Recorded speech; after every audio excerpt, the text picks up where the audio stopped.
l'accueil de l'autre, alors que l'autre est différent de nous, qui parle peut-être pas forcément la même langue, qui nous ressemble pas, qui n'a pas forcément la même culture, ni même la même religion, etc., etc.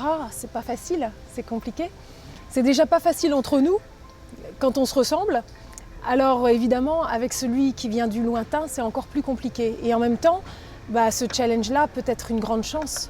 Et surtout, encore une fois, pour les chrétiens, parce que finalement, notre Dieu, incarné dans le Christ, n'a cessé de nous dire « aimez-vous les uns les autres ». Il n'a pas dit « aimez-vous les uns les autres », sauf si vous êtes différents, ou « aimez-vous les uns les uns ». Il dit « aimez-vous les uns les autres ».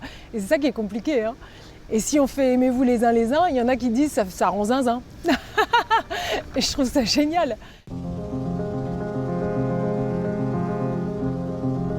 Il y a un défi à aller rencontrer l'autre et à faire bien mieux que de le rencontrer, à aller jusqu'à l'aimer. Parce que accueillir l'autre, c'est l'aimer. Moi, j'ai eu la chance d'être élevée par une famille adoptive extraordinaire où on était quand même une vingtaine d'enfants du monde entier. Donc pour le coup, des enfants qui ne ressemblaient pas à mes parents et qui étaient tous différents. Et c'est comme ça qu'on a été sauvés, en étant accueillis par ce couple, Marie-Thérèse et Michel, du nord de la France, qui nous ont regardés avec un regard plein d'espérance, qui nous a ainsi donné notre chance, là où nous étions considérés comme des inadoptables.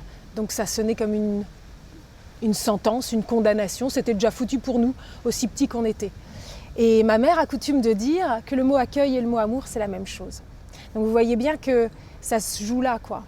Donc c'est véritablement une chance. Quand je dis c'est une chance, c'est parce que finalement, nous sommes là pour apprendre à aimer. Tout le défi est là. Voilà, si on veut suivre notre Dieu, on doit apprendre à aimer. Et le truc, c'est que ça ne s'apprend pas dans les bouquins. Ça s'apprend sur le terrain. En essayant avec les personnes qui sont sur notre chemin, de voir comment on va les accueillir, comment on va aller les rejoindre là où elles sont. Et quand je dis les rejoindre, c'est les rejoindre physiquement comme spirituellement. Et là-dessus, ce que je trouve très très beau, c'est que finalement, on peut aussi se poser la question, qui est migrant véritablement ?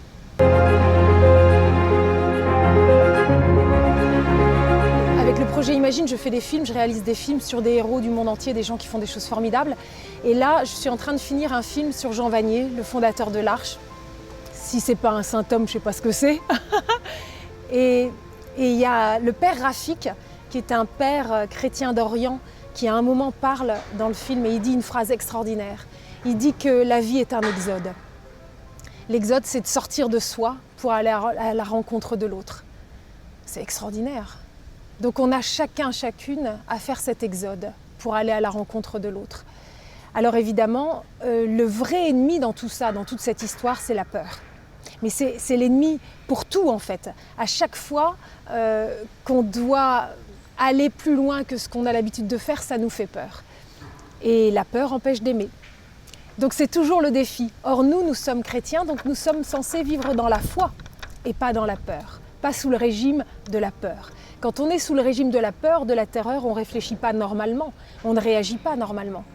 Donc sans cesse, il faut se remettre sous le regard de Dieu et puis lui demander son aide.